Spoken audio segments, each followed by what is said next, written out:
Do do do do do do do do do do do do. Dee dee dee dee dee dee do. Dee dee dee dee dee dee do. Greetings and welcome to Big Bacon's Collection. I'm your host, Big Bacon. This is It's Chad. Coming to you from the secret underground bacon bunker. I have a fun little interview. Chad, are you happy to be here? Yeah, I'm glad to be here. Well, we're glad to have you. Anything you want to tell us? You're the greatest, Big Bacon? Oh, man, that's too much, man. No, but seriously, today we're here to look at the Star Wars Black Series.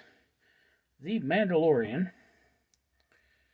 Not Guild Head, not High Magistrate, but just Magistrate, Greef Karga. So, yep, been holding on to this for a while, finally getting around to it. So, as always, sit back, relax, and enjoy the show. So it occurs to me that we've been doing this long enough that y'all know the procedure. So, let's start on the packaging, shall we? Sorry, I forgot to get the special Hasbro limited edition toilet paper out of the way since the last one. So, top of the box, we've got the hang tab. It is plastic. It just kind of... Top of the box, window. This side, Star Wars Black Series, and an extended window. This side, Magistrate Greef Karga. And then we have the mural art. And as you can see here, I believe that was the Republic security droid. I don't know, I think I've got the droid. I'll look at it later. Top of the box, Star Wars Black Series. Here's Carl Weathers, as seen through plastic. From The Mandalorian, Magistrate Greef Karga. Don't choke, 4+ Hasbro. Down here, stupid script. Back here, more stupid script. This is the 24th figure in the Mandalorian line. And a little bit of a blurb about Greef Karga. And once again, that mural art. And what looks like some sort of Mandalorian here next to him. I want to say that's the Death Watch. I don't know. Anyways, without any further ado, let's get this thing open, shall we?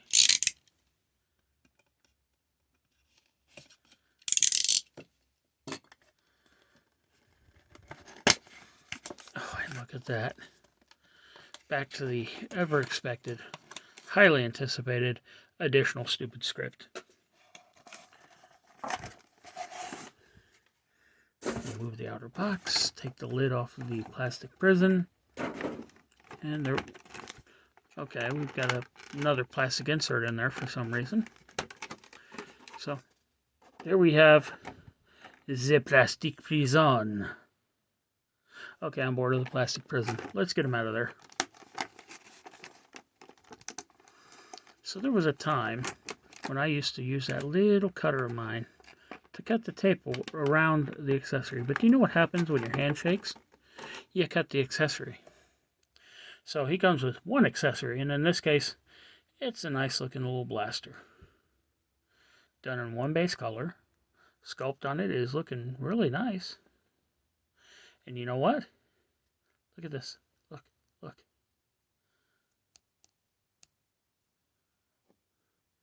It doesn't come pre-bent. And in fact, it doesn't bend. Those were the days, were they not? Okay, so looking at the figure, it looks like the feet are in a secondary tray, and the hands go through the plastic. So I think I got to start with the head, and lift the hands out. Yep, and the tray just fell off the feet. Yeah, it was just literally plastic shoes. Thanks, I've always wanted plastic shoes. Okay, so, looking at the figure here, the face likeness on this looks a lot more like Carl Weathers than the first one. Now, I imagine it's probably the same head, but the paint is just a little bit better on this one. Although it still does suffer from some shiny face syndrome. The beard is well painted in there. Beautifully done. Eyes are nice. Eyebrows are done nice. Liver spotting is nice. I'm kidding about the liver spots. Hair, like one of the other ones I had before. It's black, but then you get, at certain angles, just some really shiny spots. So he has this really lightweight, really movable overlay. So I imagine a little bit of work, I could probably get this thing off. But let's take a look at it. I don't know why, but for some reason this braided cord or whatever it is that's supposed to hold it closed is gapped up, and that just looks goofy as hell. If it were gapped down, I wouldn't complain, but or even better if it was straight across. But the weight of the jacket is so much so that gravity's pulling it down, and as it pulls it down, it pulls these together, and the more together they come, the higher that arch gets. Got some nice detail lining around the shoulder pads. Some gold here along the collar and the clasp. Nice detailing and ornateness along the front edge here. Come around the back, you get a little bit more of that lining and then just that flowing robe look. So underneath he's got this sort of red, I don't know how to explain it, long sleeve shirt. Does have a vest over that. And it looks like this overlay is not quite lined up the way it's supposed to be, because the holster is kind of skid forward and the belt buckle is kind of awkwardly placed. So this is a separate piece from what's underneath it.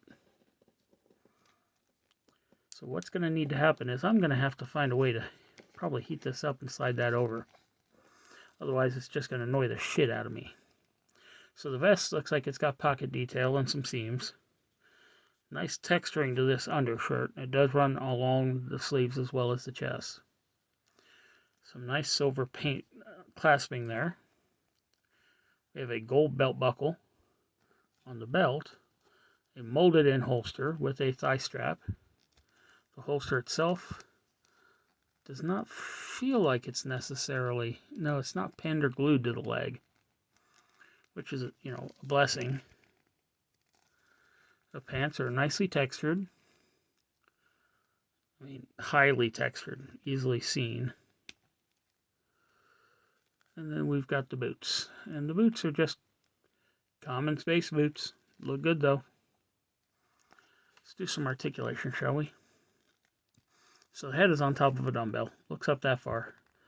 The neck is also articulated, so looks down that far. Got some great tilt and rotation. And it will walk like an Egyptian. Arm hinges up to 90. But the problem is, once you get them up there, it lifts those shoulder pads up and shoves the whole thing up high. And looks even more goofy than it did before. If you think there's butterfly joints, you're just seeing things. That was the peg moving. The arm will go all the way around, but once again, you're fighting this thing. Single jointed pinless elbow. Decent cut. Comes up to right, just barely above 90 degrees. Rotation at the elbow. Nice looking gloves. Rotation at the hand. This hand, left hand has a vertical grip or vertical hinge. Right hand has a vertical hinge. There is a waist ball. Going back, you get no range on it. Forward, just minimal. Get a little bit of tilt in there. And rotation. The legs, now there are some high slits along this jacket thing, so legs will go out okay.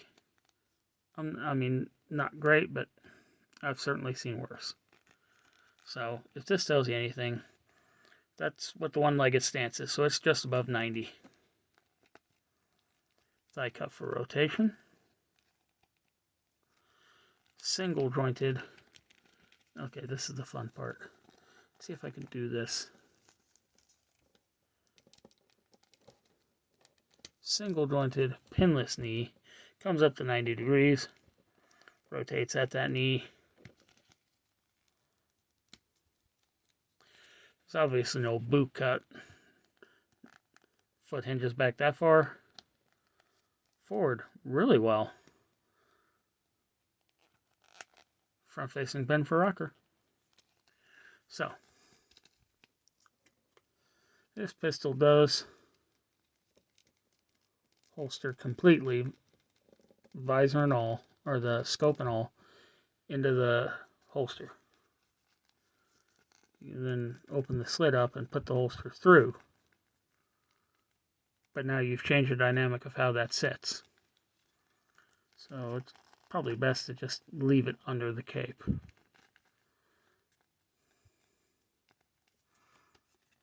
See if we can get his feet to play nice. The whole thing about getting a figure to stand is getting the feet into a good position. And I think we got it. So what do you say we take a moment and get him up on the shelf?